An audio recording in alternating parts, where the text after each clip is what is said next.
शंका समाधान यदि का कोई प्रश्न हो तो यहाँ पे कर सकते हैं। हाँ विकास भैया। हाँ, जय जय भैया जी।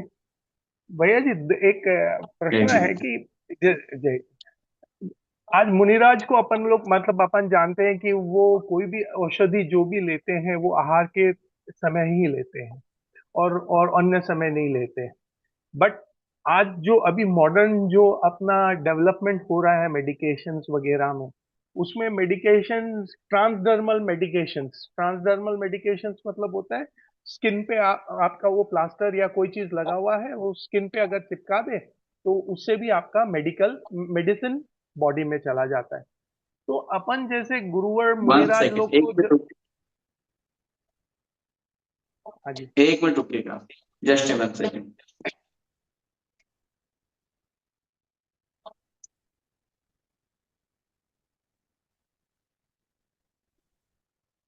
थोड़ा सा आवाज डिस्टर्बेंस हो रहा है, 1 सेकेंड।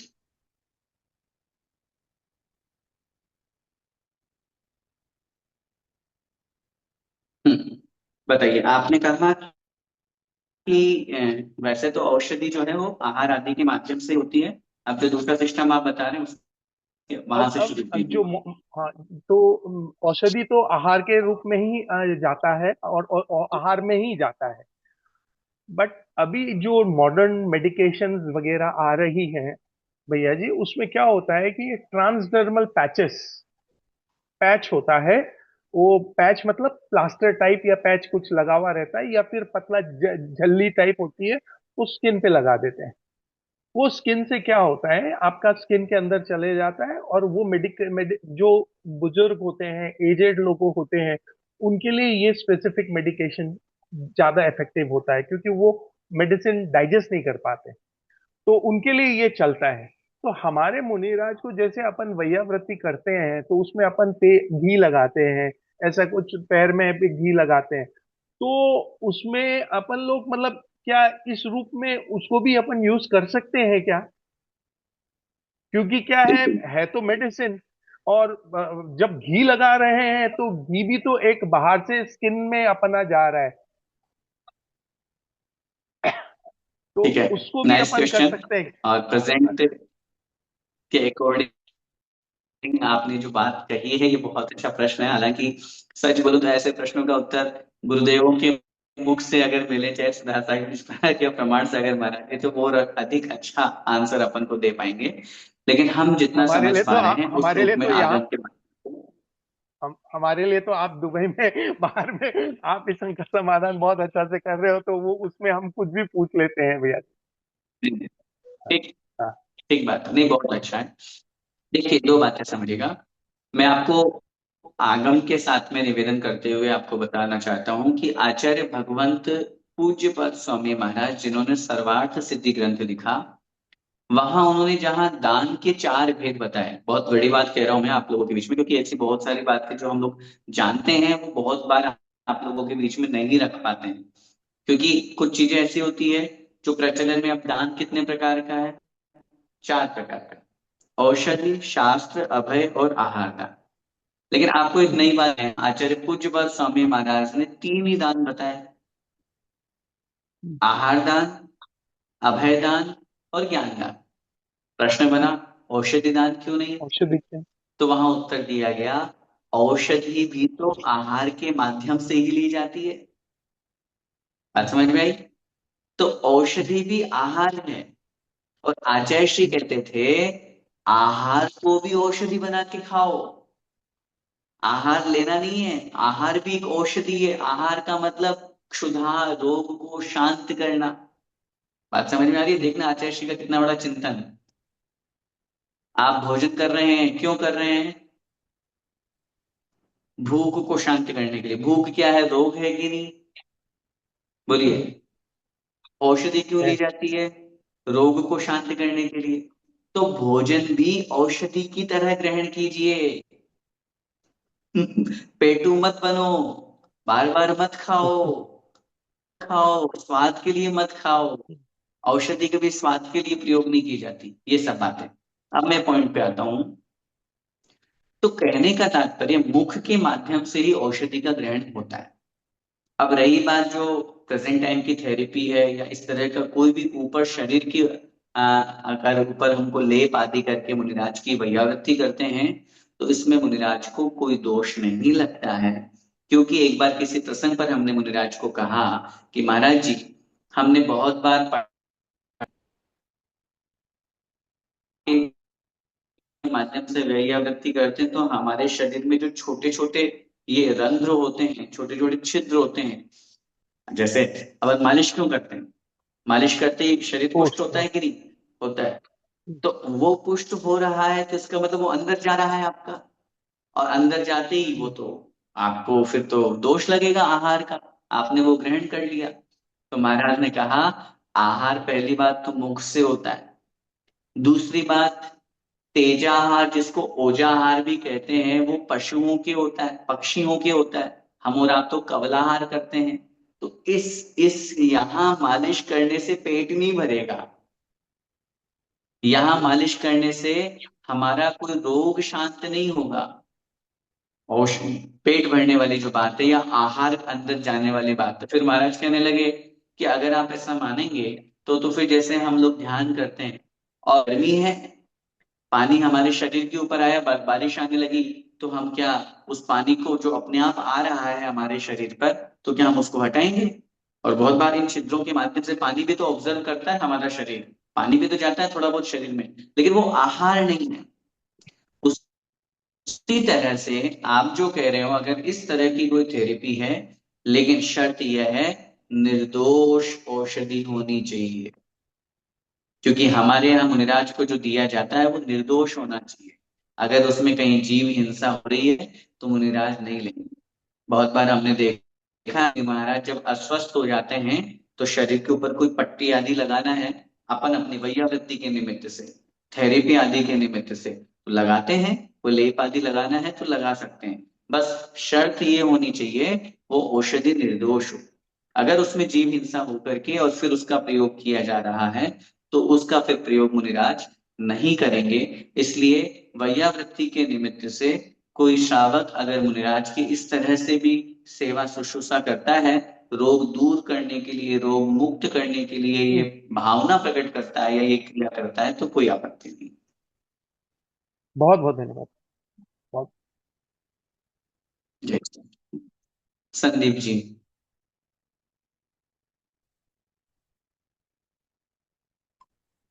जय जिनेन्द्र भैया जी, मेरे दो क्वेश्चन थे। सबसे पहला क्वेश्चन था कि हम कई सालों से जैसे जी। स्वाध्याय कर रहे हैं, ज्ञान अर्जन कर रहे हैं। तो जैसे इस ज्ञान का या स्वाध्याय का जैसे फोकस फोकस क्या होना चाहिए? बिकॉज ज्ञान की कोई सीमा नहीं है, आयुष लिमिटेड है। एक होता है थियोरेटिकल ज्ञान और एक होता है जो प्रैक्टिकल। तो क्या उस चीज पे ज्यादा फोकस किया जाए कि जो हम प्रैक्टिकल उतार सके और जिससे लाइक जो हम कहते हैं भव और भाव भाव सुधरे, या दोनों पे ही ज्यादा ध्यान देना चाहिए? First question. यस।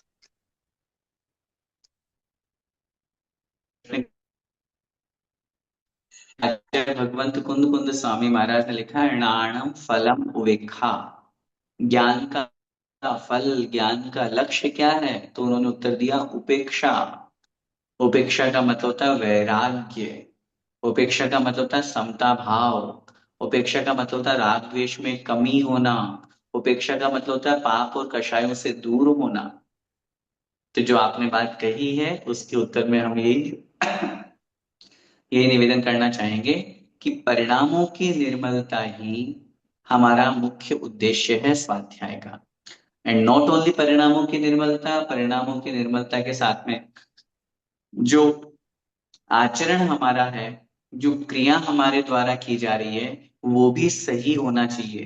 केवल पढ़ पढ़ के, पोथी पन्ना पढ़ पढ़ के पंडित जी बन जाए और दूसरों को उपदेश दें और हम तो आचरण में नहीं लाएंगे। हमारे तो भैया रात्रि भोजन का भी त्याग नहीं, और प्रवचन में हम बहुत निंदा कर रहे हैं रात्रि भोजन की। तो ऐसे काम नहीं चलेगा। वो ज्ञान आचार्यों ने बेकार कहा है। आचार्य लिखा है, ज्ञानम भार है क्रियाम बिना। ज्ञान भार है यदि वो आचरण में नहीं आया तो क्रिया के बिना वह ज्ञान भार के समान है। आचरण के बिना वो ज्ञान भार के समान है। इसलिए आचरण में लाते हुए अपने परिणामों की विशुद्धि बने, यही ज्ञान करने का, स्वाध्याय करने का, ज्ञान प्राप्ति का लक्ष्य है।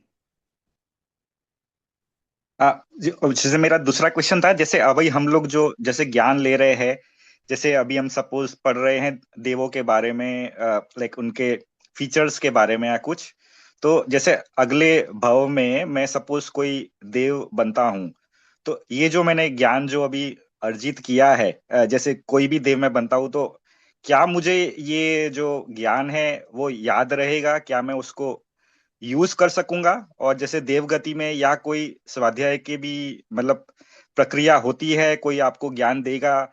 जैसे मैंने अभी पढ़ा नंदीश्वर द्वीप के बारे में, तो क्या नंदीश्वर द्वीप कहाँ है मुझे पता होगा, या मुझे वहां कोई बताएगा, या ऑटोमेटिक आ जाएगा मुझे वो ज्ञान? देखिए, बहुत अच्छा प्रश्न आपने किया है। हमारे यहाँ लिखा है अन्य चीजें तो हमारी छूट जाएंगी। ये शरीर छूट जाएगा, वस्त्र परिग्रह छूट जाएगा, धन संपत्ति, रुपया पैसा, जमीन जायदाद, पुत्र मित्र मकान, सारे रिश्तेदार सब छूट जाएंगे। लेकिन आत्मा के साथ जो ज्ञान है, आत्मा का स्वभाव ही है ज्ञान, आत्मा का लक्षण ही है ज्ञान, आत्मा का ज्ञान दर्शन चैतन्य स्वरूप आत्मा है। तो जो ज्ञान हम प्राप्त करते हैं ये छूटता नहीं है। सबसे बड़ी बात ये, एक उदाहरण के माध्यम से मैं आपको समझाता हूँ। आ संदीप जी, आपकी एज क्या है? 52, 52।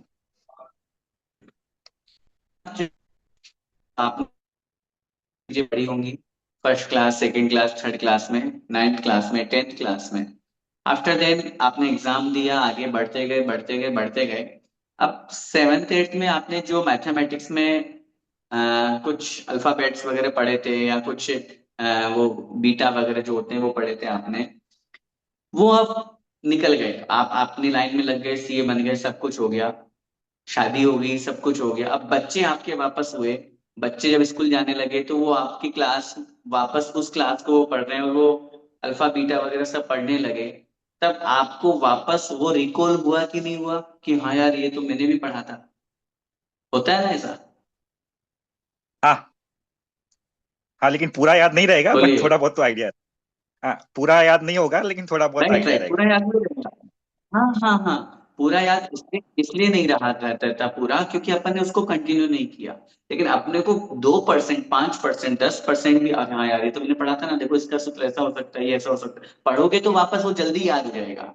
उसका रीजन ये है, इस एग्जाम्पल से समझिए कि वो ज्ञान जो हमने उस क्लास में लिया था, बीच में 25 साल का गैप आने के बावजूद भी वो ज्ञान मेरी आत्मा से गया नहीं है, उसके ऊपर कुछ धूल की परतें पड़ गई है, उसके ऊपर कुछ दूसरी चीजें आ गई है, उसके ऊपर और ज्ञान और ज्ञान और ज्ञान और ज्ञान दूसरा आ गया, इसलिए वो थोड़ा ढक गया, लेकिन वो समाप्त नहीं हुआ। अगर मैं उसको वापस याद करूंगा, वापस पढ़ूंगा, तो वो वापस उजागर हो जाएगा। ठीक वही चीज हमेशा हमारे साथ में होता है, और हम हमेशा कहते हैं कि आज जो हम पढ़ रहे हैं ये जीवन में कभी खत्म नहीं होने वाला है। बहुत बार होता है अपन को पूर्व पर्याय की बातें याद होती है। आपने जो प्रश्न किया कि देवगति में मुझे याद रहेगा या नहीं रहेगा, इस बात की मैं गारंटी तो नहीं दे सकता, लेकिन ये जरूर आगम के अनुसार कह सकता हूं कि ज्ञान आपकी आत्मा की पर्याय है जो हमेशा साथ में रहता है। अब ये जो व्यवस्था है ये कहलाती है हमारी स्मरण शक्ति, जिसको हम कहते हैं धारणा। इसका और थोड़ा डिटेल में जाऊं मैं, आगम के माध्यम से आपको समझाऊं, तो मति ज्ञान एक भेद होता है 5 ज्ञान में से। मति ज्ञान, शुद्ध ज्ञान, अवधि ज्ञान, मनय परे ज्ञान और केवल ज्ञान। मति ज्ञान के 4 भेद है: अवग्रह, ईहा, अवाय और धारणा। फोर्थ नंबर की धारणा।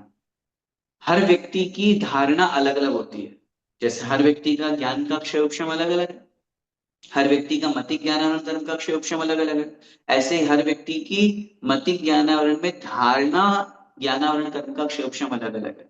अगर किसी की धारणा बहुत मजबूत होती है, आचार्य जी की देखो, गुरुदेवों की देखो, महाराज की देखो, वो धारणा इतनी है कि इतने सालों बाद की चीजें भी उनके मन में स्टोर है, अपन भूल जाते हैं, तो अपना क्षयोक्षम कम है। तो अगर हमारा धारणा नामक मति ज्ञान बहुत मजबूत होगा तो अगले भाव में सारी चीजें हमको याद नहीं, और अगर कमजोर होगा तो हो सकता है नहीं याद रहे।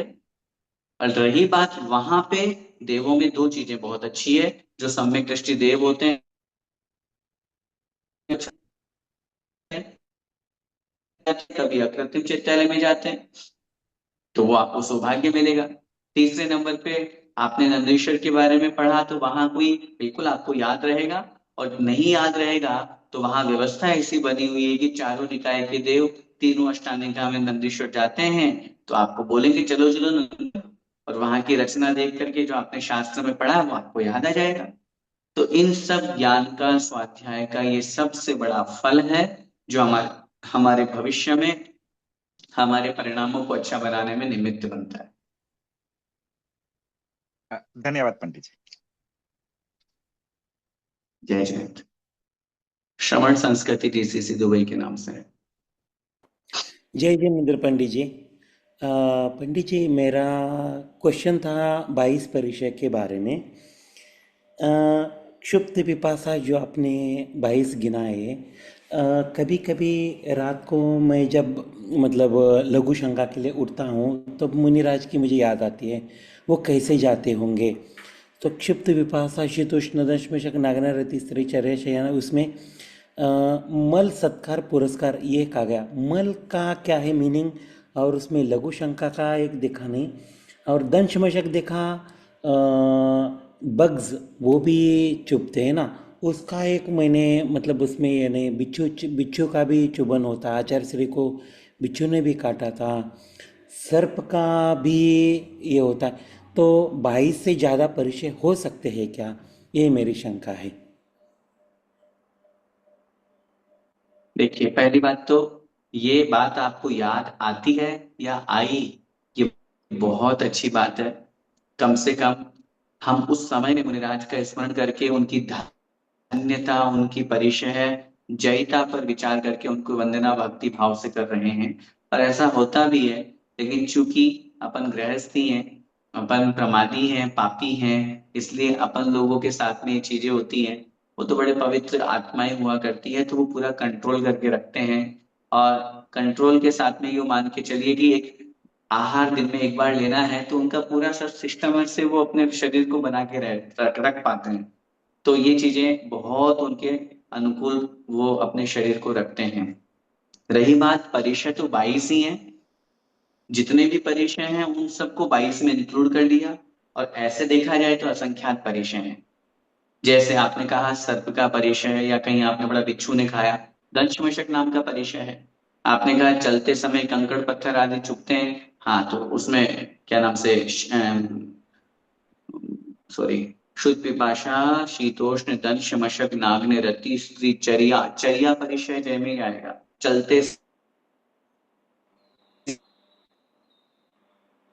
कहा है तो वो है चर्या। निषद्या, निषद्या परिचय, निषद्या का मतलब होता है बैठना। सर्प आदि का काटना ये दंश मशक के अंतर्गत ही आ जाएगा। इसके अलावा भय आदि को जीतना है। तो कुल मिलाकर के, हालांकि चूंकि मैंने एक एक परिचय पे चर्चा नहीं की है, नहीं तो आगे समय होगा और आप लोगों की इच्छा होगी तो, क्योंकि मैं काफी विषय ऐसा भी है कि आगे जब बड़े ग्रंथ पर पढ़ेंगे तो उसमें और डिटेल से समझेंगे, इसलिए यहाँ अपन ने संक्षिप्त में ही उनका वर्णन यहाँ पर समझा है। तो इन परिश्रमों के अंतर्गत उन सब परिश्रमों को ले लिया जाता है। पंडित जी, मुझे बीच में एक बार ऐसा प्रॉब्लम हुआ था कि यूरिन कंट्रोल नहीं कर पा रहा था। तब फिर मुझे फिर मुनिराज की याद आ गई। फिर वो उनको भी ऐसा होता होगा, हमने तो मेडिकेशन से उसको रिकवर किया, तब मुनिराज को ऐसा होता है तो वो कैसा कंट्रोल कर पाएंगे, तो वो भी परिचय जय में नहीं आएगा क्या। और उनका तो चंद्रगुप्त भैया, आपको जंगल भी मुनिराजों की जाना है बहुत तो भी याद आती है। जंगल भी जाना है तो सीमित समय ही है। मैं सुबह नो जाप भी करना है तो भी कभी मैं वॉशरूम जाके आ जाऊँ और फिर मैं ध्यान करूँ, ऐसा लगता है मुझे। तब नीरज को ये फिर ये क्या परिचय में नहीं आता क्या, ऐसा मुझे लगा। देखिए, सबसे पहली बात तो मैं आपको ये निवेदन करूंगा, आपको मुनिराजों की बहुत याद आती है। तो मेरा आपसे यही निवेदन है कि अब बहुत समय आप दूर मत रहिए और किन्हीं मुनिराज की शरण ले लीजिए। बात समझ आई? अब पंडित रही जी बात मतलब प्रश्न के उत्तर में, मतलब एक देखिए होता है मतलब एक मुनिराज को भी। हाँ हाँ, बोलिए पंडित जी। हाँ बोलिए। नहीं नहीं, कुछ नहीं। आपने बहुत बड़ी बात बोली हाँ है। आप बोलिए पहले। नहीं, मैं आपने बहुत बड़ी बात बोली है, मुझे सोच के ही मैं उसके बारे में बोल हाँ सकता हूँ, ऐसे ही नहीं बोल सकता। हाँ हाँ, तो मैं आपसे कोई कमिटमेंट नहीं चाहता हूँ, लेकिन मैंने बहुत बड़ी बात बोली, लेकिन मैंने बहुत सोच के भी बोली है, ऐसे ही नहीं बोली है। क्योंकि आपकी भावना मैं जानता हूँ, जब से आपसे मिला हूँ, परिवार से मिला हूँ, नीलम भाभी से मिला हूँ, तीनों बच्चों से, तो आप दोनों की भावना बहुत अच्छी है। और उसी भावना के अनुरूप आप लोग काम कर भी रहे हैं। लास्ट टाइम भी जब अपनी मैं वहां आया था तब भी चर्चा हुई थी। तब भी आपने कहा था कि बस भैया आप जैसा भी होगा, क्योंकि बहुत बार आपने बहुत सारे मुनिराजों के प्रसंग को भी मुझे बताया कि जब मैं भारत आता था, महाराज लोगों से मिलता था, सारी चीजें तो मन के परिणाम जब अच्छे शुद्ध और निर्मल होते हैं तो इस तरह की भावना बनती है, और होना भी चाहिए।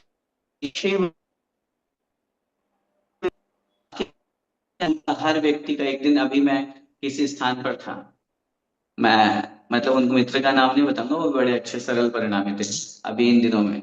तो उन्होंने मुझे कहा कि क्या भावना है, अंत में भविष्य में मुनिराज बनने की भावना है? मैंने कहा हाँ। बोले अभी से सोच लिया? हमने कहा हाँ, उसमें सोचना क्या है भाई, हमें आना है इस मार्ग पर।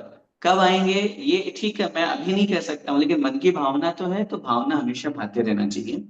रही बात इस स्थिति में, अपन को हमेशा यही ध्यान रखना है, मुनिराज को भी होता है, लेकिन चूंकि वो भी उनके जो औषधि आहार आदि के माध्यम से जितनी जा सकती है उसी माध्यम से उसका कंट्रोल करते हैं। और सबसे बड़ा कंट्रोल होता है उनकी साधना, उनकी त्याग और तपस्या।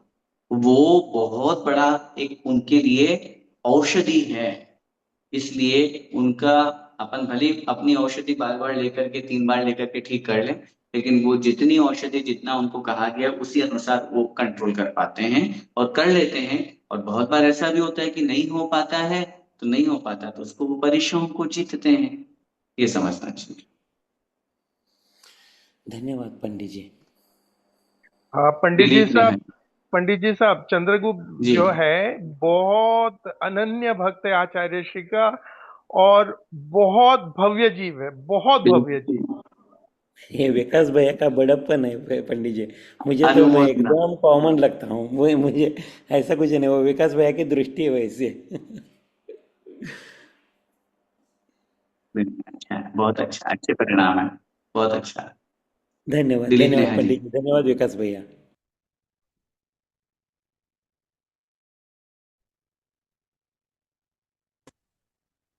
जय जिनेन्द्र पंडित जी। पंडित जी, मेरा ये जय क्वेश्चन जिनेन्द्र। था कि जैसे हम बोलते हैं कि मान कषाय में हम अपने आप को किसी से बड़ा समझते हैं तो वो मान कषाय होती है, पर अपने आप को किसी से छोटा समझना भी मान कषाय में आएगा? नहीं, छोटा समझना मान कषाय में क्यों आएगा? छोटा समझना लघुता तो और अच्छी बात है, लघुता तो होनी नहीं, चाहिए, वैसे लघुता तो नहीं, और अपने गुण आप को है। हीन समझना, अपने आप को लघुता नहीं। हाँ, हीन समझना मान कषाय में नहीं आएगा। हीन समझना अपने आप की आत्मविश्वास की कमी है। हीन समझना अपने आप में एक कषाय है। हीन समझना एक मायाचारी भी अपने आप को हम कर रहे हैं, अपने आप को हम नहीं पहचान पा रहे हैं। तो हीन एक दोष है कि हम अपने आत्मा के गुणों की तरफ हमारी दृष्टि नहीं है, तो ये दोष है। मान नहीं है, मान तो जो चीज हमारे पास नहीं है फिर भी हम दिखाना चाहते हैं, वो मान कषाय कहलाती है। ठीक है। पंडित जी, एक और क्वेश्चन था कि जैसे हम प्रतिक्रमण या आलोचना पाठ रोज पढ़ते हैं, पर हम वही वापस से सेम मिस्टेक रोज की रोज रिपीट करते हैं। मतलब होती ही है, जैसा उसमें बताता है कि, या जैसे बहुत बहुत सारी चीजें होती है कि कोई बिजनेस कर रहा है तो कभी कभी टैक्स चोरी या कोई भी चीज होती है, तो फिर वो जैसे प्रतिक्रमण के साथ तो प्राख्या खान भी बोलते हैं, जैसे भावना योग में भी महाराज बोलते कि मैं परित्याग करता हूँ इस चीज का, तो वो तो फिर एक तरीके से झूठ बोलना हो गया। नहीं देखिए, अपन प्रत्याख्यान नहीं करते हैं, मुनिराज करते हैं। पहली बात तो अपन श्रावक प्रतिक्रमण कर सकते हैं, अपन श्रावक आलोचना पाठ पढ़ सकते हैं, हैं लेकिन त्याग नहीं करते हैं। रही बात, बार बार एक ही चीज को रिपीट कर रहे हैं, इट मीन्स हमें क्लिक तो हो रहा है ना कि मैं गलत कर रहा हूँ। भले ही मैं छोड़ नहीं पा रहा हूँ, मैं प्रत्याहार नहीं कर पा रहा हूँ, मैं त्याग नहीं कर पा रहा हूँ, ये मेरी अपनी कमी है। लेकिन आज मुझे ये एहसास हो रहा है, मुझे ये फील हो रहा है कि नहीं, मैं ठीक नहीं हूँ, मैं गलत हूँ। तो वही क्लिक एक दिन हमको उसका त्याग करवा देगी। इसलिए बार बार